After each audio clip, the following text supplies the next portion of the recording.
സാറിന്റെ അപ്പം പേരെന്താണ്? എന്റെ പേര് ജി.കെ. പിള്ള. ജി.കെ. പിള്ള. ആ, ലാലേട്ടന്റെ വീടാണല്ലോ അത്, മോഹൻലാലിന്റെ വീടാണല്ലോ അത്. അപ്പൊ മോഹൻലാലുമായിട്ട് എന്തെങ്കിലും ഓർമ്മകളൊക്കെ ഉണ്ടോ?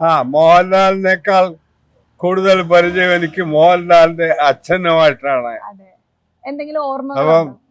അച്ഛനെ ഞാൻ തിരുവല്ലക്കാരനാണ് ഒറിജിനലില്. അപ്പൊ തിരുവല്ലയിൽ എൻ്റെ അമ്മയുടെ അനിയത്തിയുടെ വീടിന് അടുത്ത വീട്ടിൽ താമസിച്ചാണ് അദ്ദേഹം കോളേജിൽ പഠിച്ചത്. അപ്പം ഞാൻ ഇവിടെ വരുന്ന സമയത്ത് അദ്ദേഹത്തെ കാണുമായിരുന്നു. അപ്പം മോഹൻലാലിന്റെ അച്ഛൻ വിശ്വനാഥൻ നായർ ചേട്ടനാണ് എനിക്ക് ഈ സ്ഥലമൊക്കെ വാങ്ങിച്ചു തന്നത്. അപ്പം എനിക്ക് കൂടുതൽ അടുപ്പം വിശ്വനാഥൻ ചേട്ടനോടാണ്. മോഹൻലാലുമായിട്ടിട്ട് വലിയ അടുപ്പമുണ്ട്. ഞാൻ വിദേശത്തായിരുന്നല്ലോ.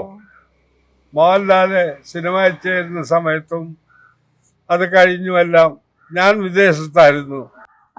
മോഹൻലാലിന്റെ കുട്ടിക്കാലത്തൊക്കെ കണ്ടിട്ടുണ്ടോ? കുട്ടിക്കാലത്ത് ഞാൻ കണ്ടിട്ടില്ല. കോളേജിൽ പഠിക്കുന്ന കാലത്ത് കണ്ടിട്ടുണ്ട്. ഞാനിവിടെ വരാൻ തുടങ്ങിയത് 1980 കഴിഞ്ഞാണ്.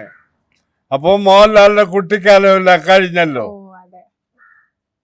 പിന്നെ സിനിമയിൽ ആക്റ്റീവ് ആകുന്നതിന് മുമ്പും ഇവിടെ മുന്നേ കൂടെ പോകുമ്പോൾ എന്നെ കണ്ട് ചിരിക്കുമായിരുന്നു, സംസാരിക്കുമായിരുന്നു. അങ്ങനെ വളരെ കുറച്ച് ഇടപാടുകളെ എനിക്ക് മോഹൻലാലുമായിട്ട് ഉണ്ടായിട്ടുള്ളൂ.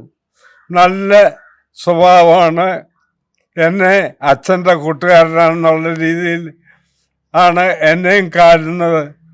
ഞാൻ ആ വീട്ടിൽ ചെന്നപ്പോൾ ഒരു പ്രാവശ്യം പോലും മോഹൻലാലിനെ എൻ്റെ മുന്നിൽ ഇരുന്നിട്ടില്ല. അവിടെ തൂണും ചാരി നിൽക്കുകയോ അല്ലെങ്കിൽ ഭിത്തിയെ ചാരി നിൽക്കുകയോ ചെയ്തിട്ടുള്ളൂ. അങ്ങനെ സിനിമകളൊക്കെ കാണാറുണ്ടോ? സിനിമ ഞാൻ മിക്കവാറും എല്ലാ സിനിമയും കണ്ടിട്ടുണ്ട്. ഈ അടുത്ത കാലത്തെ ഞാൻ സിനിമ കാണാതെയുള്ളൂ. ഞാൻ ഫിലിം ഫെസ്റ്റിവലിന് സ്ഥിരമായിട്ട് പോയിക്കൊണ്ടിരുന്ന ആളാണ്. അപ്പൊ എൻ്റെ മകന് ഒരു TV സീരിയൽ പ്രൊഡ്യൂസറൊക്കെ ആയതുകൊണ്ട് ഈ ഫിലിം ചലച്ചിത്ര അക്കാദമിയിലൊക്കെ എന്നെ ഒരു പ്രൊഡ്യൂസറായിട്ടാണ് അവർ വെച്ചിരിക്കുന്നത്. മോഹൻലാലിന്റെ ഇഷ്ടപ്പെട്ടൊരു സിനിമ പറയാമോ? എനിക്ക് ഇഷ്ടപ്പെട്ട മിക്കവാറും എല്ലാ സിനിമയും ഇഷ്ടമാണ്. പഴയത് ഭരതം, ചിത്രം, ആറാം തമ്പുരാൻ, ഇതെല്ലാം എനിക്ക് ഇഷ്ടമാണ്. അഭിനയത്തിന് നല്ല കഴിവും സിദ്ധിയുമുള്ള മനുഷ്യനാണ്. പിന്നെ ഇതൊക്കെ തന്നെ എനിക്ക് പറയാനുള്ളൂ. നല്ല സൗഹൃദമാണ്. എന്നെ എപ്പോഴും കാണുമ്പോൾ ബഹുമാനിക്കുന്നുണ്ട്. ഈ അടുത്ത കാലത്തായിട്ട് കൂടുതൽ ഇവിടെ വരാറില്ല, അതുകൊണ്ട് കാണാറുമില്ല.